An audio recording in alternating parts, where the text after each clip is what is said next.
चलिए आज देखते हैं क्लास 7 चैप्टर 15 स्टैटिस्टिक। ये लास्ट चैप्टर है क्लास 7 का मैथमेटिक्स का। ओके, इसमें हम देखेंगे कंसेप्ट ऑफ स्टैटिस्टिक, ठीक है। Concept of representative value, average किसको कहते हैं वो देखेंगे। फिर एक बहुत ही इंपॉर्टेंट टॉपिक है फ्रीक्वेंसी डिस्ट्रीब्यूशन टेबल, इस पर काफ़ी क्वेश्चन आते हैं, इसको हम देखेंगे, ठीक है।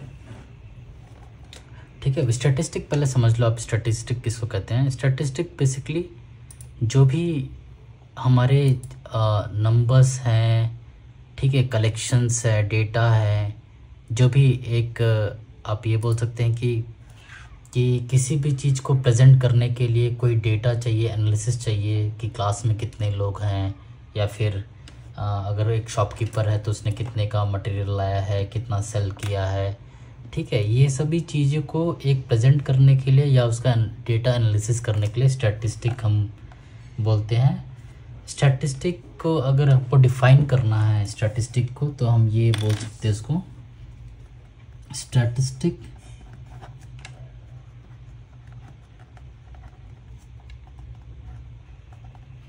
को हम बोल सकते हैं statistic is the area, statistics is the area of study dealing with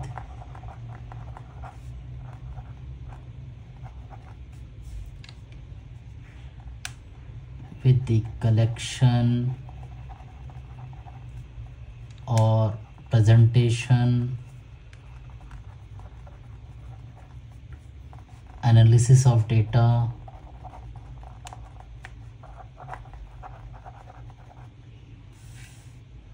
as well as you can say as well as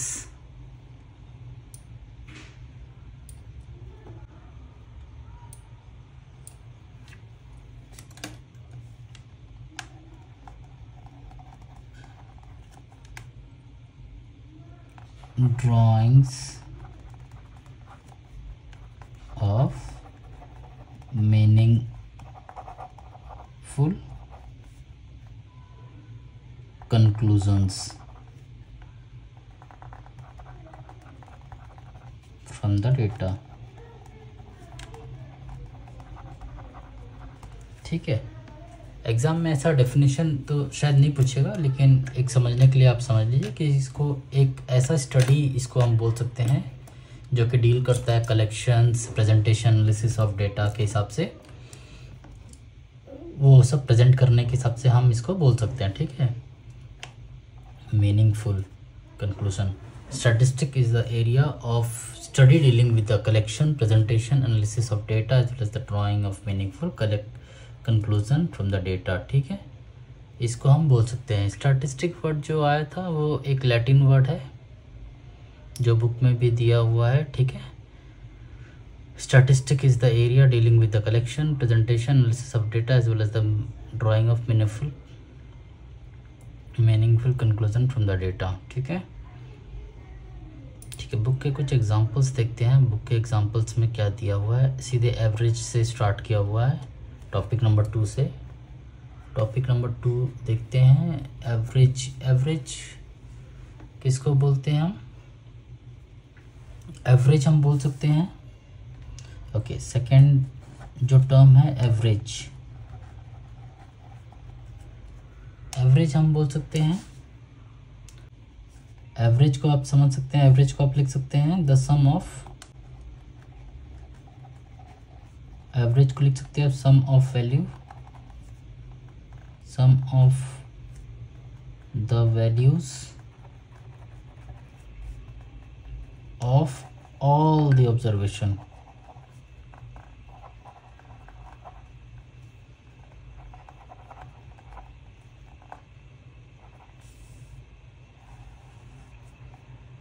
divide by total number of observation, ठीक है।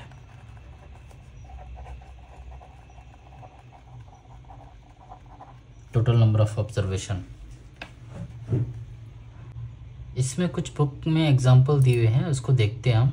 बुक में एग्जांपल दिया हुआ है फॉर एग्जांपल आपके जैसे class में, suppose करो क्लास में जो सब्जेक्ट्स होते हैं उसको देख लीजिए आप। एक सोशल, एक साइंस हो गया, ठीक है, एक सोशल साइंस हो गया, एक मैथमेटिक्स हो गया, एक इंग्लिश हो गया, एक हिंदी हो गया, एक मराठी हो गया, ठीक है। सपोज़ करो इसमें 70 आया है, इसमें 90 आया है, इसमें 94 आया है, इसमें 86 आया है, इसमें 81 आया है, इस पर 78 आया है, ठीक है। तो आप इस पे अगर एवरेज इसको निकालेंगे आप, तो ये क्या हो जाएगा, टोटल नंबर ऑफ़ जो भी आपके मार्क्स आए हैं, तो इसके एवरेज क्या हो जाएंगे इन टर्म्स ऑफ, इसका अगर एवरेज आप निकालने जाएंगे तो ये आपका हो जाएगा total number of sum of all the value of the observation, 1 2 3 सभी के सम करेंगे तो 90 प्लस 94 प्लस 86 प्लस 81 प्लस 78, ठीक है। इसको ये कितने हैं टोटल है, 1 2 3 4 5 6 से कर देंगे तो इसका आंसर क्या आ जाएगा आपका ठीक है। तो ये आपका आंसर आ जाएगा 499 डिवाइड बाय 6। इसको जब आप डिवाइड बाय 6 करेंगे तो ये आपका आ जाएगा 83.16, ये आपका एवरेज आ जाएगा, ठीक है। एवरेज निकालते, ठीक है। हमने क्या समझा इसका मतलब, हमने समझा sum of all the values of the observation divide by total number of observation. ये हमने एक एग्जांपल देखा था, ठीक है। एग्जांपल देखा, अगर हमारे 6 सब्जेक्ट है, 1 2 3 4 5 6 सब्जेक्ट है, तो हमने उसका एवरेज निकालने के लिए ऐसा निकाला, ठीक है। अभी हम एक बुक का एग्जांपल देखते हैं। बुक में एक एग्जांपल दिया हुआ है, उसको देखते हैं। एग्जांपल नंबर 1, बुक में एग्जांपल दिया हुआ है, a school conducted of every survey to find out how far the student live from the school. Okay, तो स्कूल में ये दिया हुआ है कि स्कूल ने एक सर्वे कंडक्ट किया है जिसमें वो चेक करते हैं कि उनके स्टूडेंट कितने दूर दूर रहते हैं। तो उन्होंने क्या किया है, given below is the distance of houses of 6 student from the school.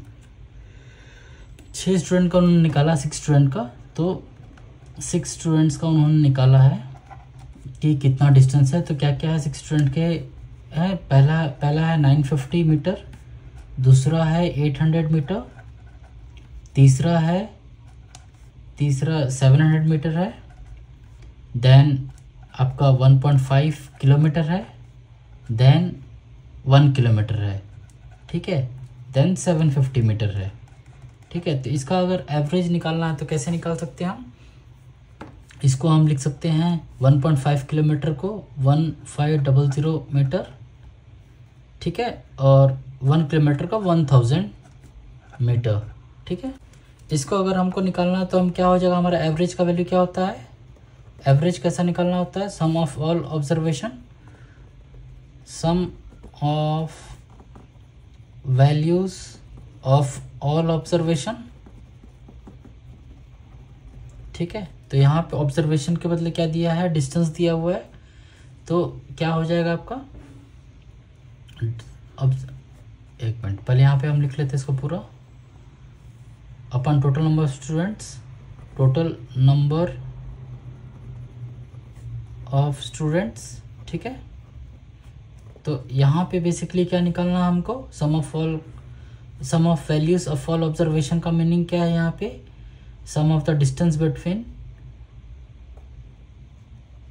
Some of distance between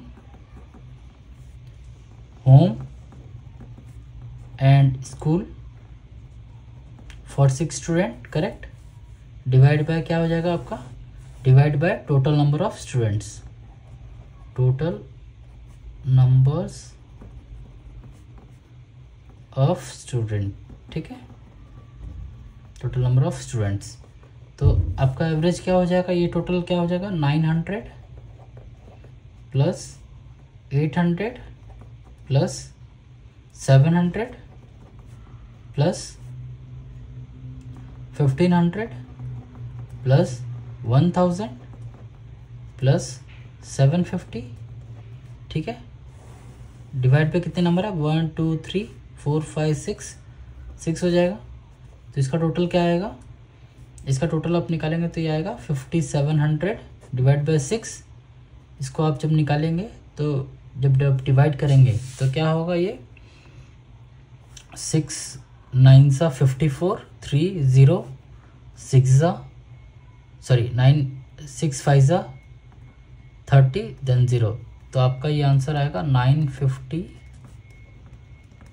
metre. ठीक है, ये आपका आंसर हो जाएगा इसका एग्जाम्पल नंबर 1 का। तो 950 मीटर जो है ये एवरेज डिस्टेंस है 6 स्टूडेंट का। कोई 900 पे था, तो कोई 1500 पे, कोई 1000 पे। तो जब हमने इसका सबका मीन निकाला, एवरेज निकाला, तो हमको 950 मीटर मिला। ठीक है, एग्जाम्पल नंबर 2 देख के समझने की कोशिश करते हैं। एग्जाम्पल नंबर 2 देख लेते हैं इसका।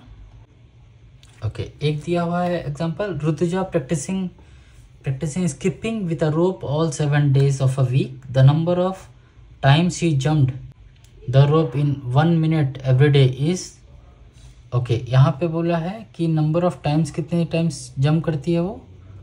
सो 1 मिनट में 60, then 62, then 61, then 60, then 59, then 63, then 58। ठीक है, 1 2 3 4 5 6 7 डेज वो जंप करती है 1 मिनट में इतनी बार इतनी बार इतनी बार। तो इसका एवरेज कैसा निकालना है हमको? एवरेज इसका एवरेज हो जाएगा 60 plus 62 plus 61 plus 60 plus 59 plus 63 plus 58। ठीक है, डिवाइड बाय 1 2 3 4 5 6 7। ठीक है, तो ये आपका हो जाएगा 60 0 2 3 12 15 23, then 3 2 carry 8 14 20 26 31 37 then 42। 423 divide by 7। इसको जब आप करेंगे तो आपका निकलेगा 7 6 42, देन 3 0 लगाएंगे, देन यहाँ पे आपका 13 होगा, तो 4 28, देन 2 ज़ा। ठीक है, तो आपका ये आंसर आ जाएगा 60.42 टाइम्स। ठीक है, एक बुक का एग्जांपल देख लेते हैं। तो बुक का एग्जांपल एक प्रैक्टिस सेट दिया हुआ है, इसका आगे इसको समझते हैं। Practice set 54। ठीक है, 54 इसमें फर्स्ट दिया हुआ है the daily rainfall for each day of a week in a certain city is given in millimetre. Okay, millimetre में दिया हुआ है कि डेली रेनफॉल कितना था। Find the average rainfall during the week. कितना दिया है? 9 11 8 20 10 देन 16 देन 12। 1 2 3 4 5 6 7। एक वीक में इतने मिलीमीटर बारिश होती है। तो इसका अगर एवरेज निकालना है तो एवरेज क्या हो जाएगा? इसका एवरेज हो जाएगा इसका 9 plus 11 plus 8 plus 20 plus 10 plus 16 plus 12। ठीक है, डिवाइड बाय 1 2 3 4 5 6 7। तो ये क्या हो जाएगा आपका 9, ये 20 हो जाएगा, 20 28 48 58 58 6। ये हो जाएगा आपका 64 74 84 86 डिवाइड बाय 7। तो आपका आ जाएगा ये आंसर। आप निकालेंगे तो 7 1 7 7 1 7 1 6 7 2 14। ओके, इसको अगर आप निकालेंगे 86 7 7 1 7 1 6 7 2 14। ठीक है, तो ये आपका जगह 2 यहाँ पे आएगा 0 7 2 14 देन 6 0 7 8 जा, सो 56। ओके, तो आपको यहाँ पे 2 डिजिट तक निकाल लेना है 0.28, आपका ये आंसर हो जाएगा। ठीक है।